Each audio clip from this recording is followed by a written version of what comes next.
did a little bit of this last year, so it probably isn't all that hard. So we're going to draw like the most simple thing in the world. Okay, real simple here. I'm going to drop a perpendicular bisector down through here. Okay, and we're going to do a little proof. So we're just going to say given, I'll label it A, B, C, D. Given A, D is a perpendicular bisector of C, B. Prove triangle A, B, C is isosceles. Okay?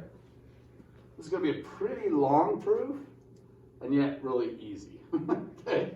Good, but we're going to go through the steps of a proof and make sure you have those down. So what's the first thing you got to do in a proof? Well, you have the given. Okay, so that's given, obviously. So, but after the given, what are you supposed to do with the given? Reason. What's the second step in it? Second general step of solving any proof? Define what's in the given. Okay, that's what we're going to do. So we're going to list this. I'll do the proof over here on the right. And then we'll refer back to the picture here. So step one, we're just going to list our given. So everybody do that. Just write it down. Okay, we got the given. So here's our step. Here's our reason. It's given. And AD, just write it exactly how it says. AD is a perpendicular bisector of, what is it? CD? CB. Sorry, CB. Sorry, I better make that D better. There we go. Okay. So that's given. No big deal. Super easy. Step two then. Now, tell me what needs to be defined. Now, MJ, this is where you can't just jump to the end and say, hey, I got it. Yeah. I actually have to define, what does it mean? What two things do I need to define what they mean in the given? There's two things that need to be defined. What are they? Give me one. That AD is a No, perpendicular. That's one thing. So perpendicular needs to be defined. What does it mean to be perpendicular? Okay, we're going to define that. And then what other thing needs to be defined in there, Sadie? What other word would need to be defined? If I say AD is a perpendicular bisector of CB, what other word needs to be defined? C and B are congruent? No. So you're trying, see, this is what MJ does too. You guys get ahead of yourselves. Just think what needs to be defined in the given. There's only two words, or two things, really, that need to be defined. One is perpendicular. What's the other word that needs to be defined? Bisector. That's it, okay? Focus on the steps of a proof, and these will be a lot easier, and you won't get all mumble jumbled in the middle, okay? So that's all I need to define. So let's define those things. Okay, step two. I'm going to define definition of perpendicular. What does it mean to be perpendicular? If I say lines are perpendicular, what do I mean? They cross at a right angle? They cross at a right angle. So what can I say about the angle ADB? It crosses. Angle ADB and angle ADC are what? What are they? Perpendicular. Well, no, the lines are perpendicular, but that creates, what did you just tell me? Right angles. Are right angles. How come I can say that? That's the definition of what? Perpendicular lines. They create right angles. Everybody with me so far? So I define perpendicular. Okay, let's define bisector. What does a bisector do? Bisects? What does it mean to bisect? That's what I'm asking. Cuts it in what? Half. Now, I don't want to say that though. I want to say it cuts it into two what? Congruent. Equal congruent parts. I guess it is cutting it in half, but what I want to do is I want to start saying that things are congruent, right? Anytime you have a triangle proof, you've got to prove three parts are congruent. Everybody with me on that? Now y'all understand that, right? Do I need to explain that? When you have any kind of proof involving a triangle, your goal is to prove that three parts of the triangle are congruent. If you can do that, then you have all that side, angle, all that stuff available to you. If you can prove three parts congruent, okay? All right, so step 3, I want to talk about congruency. So I want to say that CD is what? Congruent to what? DB. BD.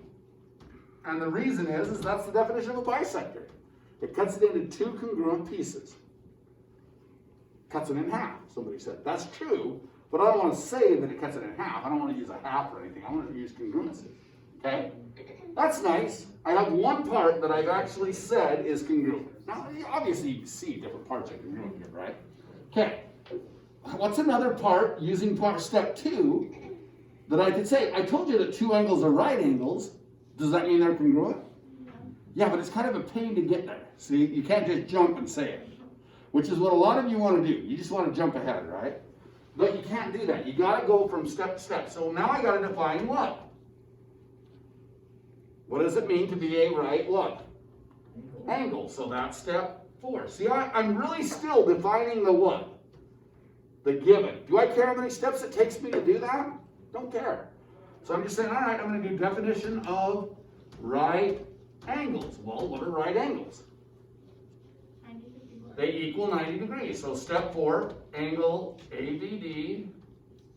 I guess I should say measure of angle ABD, but I'll just put ABD. I'm not going to worry about all that ABD. I'm not going to worry about the specifics of measure of angle and all that crap. Sometimes, by the way, if you miss it on Alex, it's because you don't do all that crap, right? You have to put a measure of angle instead of just angle. But angle ABD equals 90. I'll put M, I guess. Measure of angle ABD equals 90. And the measure of angle ADC equals 90. And how do I know that? That's the definition of a right angle, right? This one's 90 and this one's 90. Well, if two things equal the same thing, they both equal 90, then they must equal what? Each other. What's that called? Yeah, the ADB is congruent to angle ADC, transitive property. Okay? I've got two parts congruent. Now, the third part is the tricky part. A lot of people would say, well, I know the angle C is congruent to angle B. How do you know that? You don't. They are, it's true, but you don't just know it. Well, I know that AC is congruent to AB because it's telling me it's an isosceles triangle. Is it telling you it's an isosceles triangle? No, it's asking you to what? Prove it's an isosceles. So you don't know that, see? Well, what side do you know is congruent to itself? AD. That is usually this is what we call the transition step, okay? We've done all the proving and explaining of what the given was giving us, but there's something that's usually not in the given that we can still prove because it's either a shared side, a shared angle, something shared is what you're looking for, okay? That's usually your transition step. That's our next step. Step 6 is to say that AD is congruent to AD. Isn't that reflexive? And that's called what property? Very good. Reflexive. You remember that from last year. Reflexive. Okay, the reflexive property says that AD is congruent to itself. It's like looking at your reflection in the mirror. You equal you, right? So that's a reflexive property. Very simple. Have I got 3 parts? Yeah, I'm going to mark them now.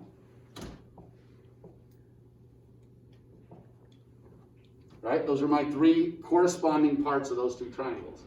So step 7, what can I say about triangle ACD is congruent to triangle ACD. I have to say ABD because I have to put the parts right. ABD. And why can I say that? No. Side angle side. Have I shown the hypotenuses? No. So it's not hypotenuse leg.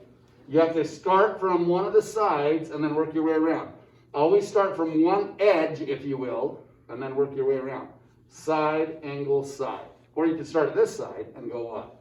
Side, angle, side. So that's side, angle, side. It'll always be one of those. Side, side, side, side, angle, side, angle, angle, side, side, angle, or hypotenuse left, right? One of those. But that one, now we know the triangles are congruent. Well, how do I show that this is isosceles? What does it mean to be isosceles? Two sides of the triangle are congruent. Do I know now that AC is congruent to AB? If the triangles are congruent, then the sides have to be what? Congruent. The corresponding parts have to be congruent. So step 8, AC is congruent to AB. And why can I say that? Knowing that the triangles are congruent, how come I can say that the sides are congruent? Corresponding parts. C, P, C, T, C. Last step, you were one step ahead. Ready? Okay. The last step is to say, step 9, this is the QED step, what you're actually trying to prove. Triangle ABC is isosceles. And really, we go back to a definition here, step 9, definition of what? Isosceles triangles. Isosceles triangles have two sides that are congruent. I just showed that in step before. Okay? That's how you show it. Okay, perpendicular bisector. Okay? Let's try another one. Same picture. I'm not gonna say this is perpendicular though. Okay? I'm going to give you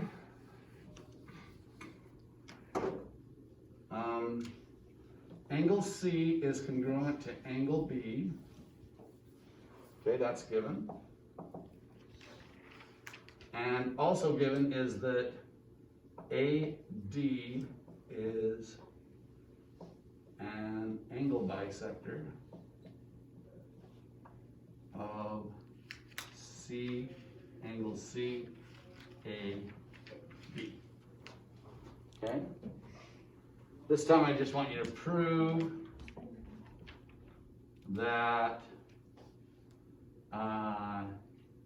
triangle ACD is congruent to triangle ABD.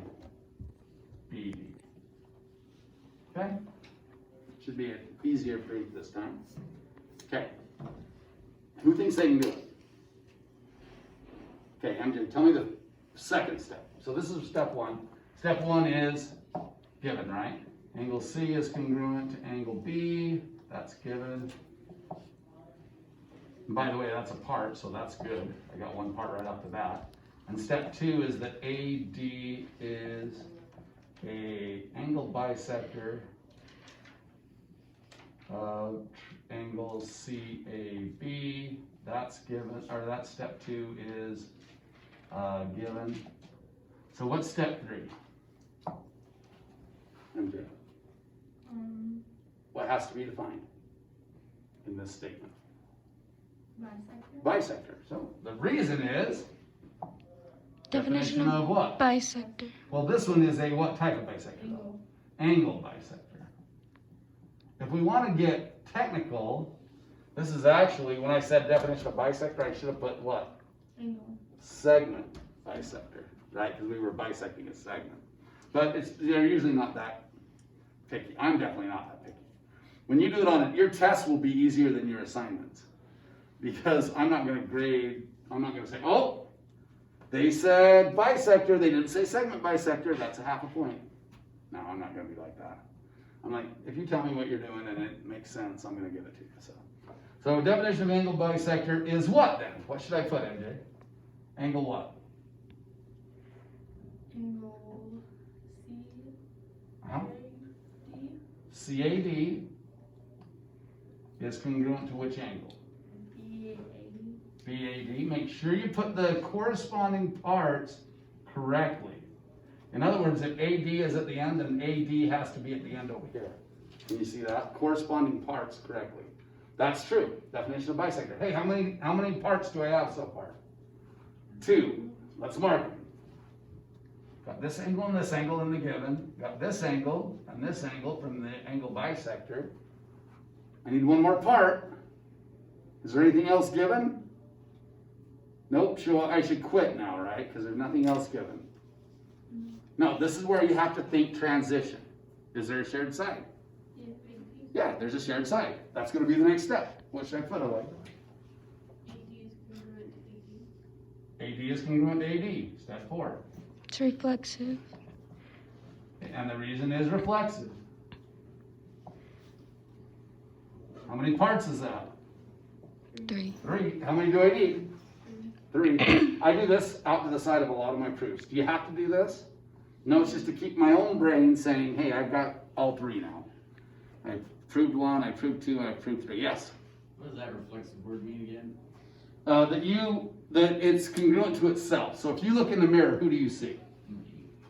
You're congruent to yourself. That's why we call it the reflexive property. Just like a mirror reflects your own image, the same thing is happening. You're saying really this is the same thing, and a lot of people say, well, why do I have to say it? And that's probably what you're asking. Why do I even have to say that? The reason you have to say that is because AD is part of 2 things. He's part of the triangle on the left and the triangle on the right. You see what I mean? So I have to mention both. I have to mention that it's congruent to itself, that it's the same person. Okay, for example, if you were like in rodeo and you also wrestle, well then you're a wrestler and you're in rodeo, but I'd have to say that. I'd have to say Cordner is in wrestling and rodeo, right? I'd have to say both. And that's really saying both. You're in both the triangle on the left and the triangle on the what? On the right. That's why we have to mention it. Okay? Because really it's part of both triangles. Okay? But that's reflexive property, says that you're congruent to yourself, so that's easy. It's easy to say it, you just gotta say it. Because you gotta mention 3 parts. At that point, what can I say? What's the reason that the triangles are congruent? Yeah. So triangle ACD is congruent to triangle ABD, and step 5 is angle, side. Okay. Again, start at one angle, middle angle, side. You don't do side, angle, that's not one of the choices, right? Know your choices on triangle proofs. What are your choices? Somebody tell them to me. Side, angle, side. I heard somebody say it. What else? Angle, side, angle, and angle, side. The only other one is hypotenuse left. Okay? And that means that you have the hypotenuse and one leg of a right triangle. It would really be ASS, but can't write that on the board. Principal walks in, I get in trouble. So yeah, we just say hypotenuse left. And it also only applies to right triangles. Okay, I'm done. Did I even show that that was a right angle, by the way? Is it necessarily? No.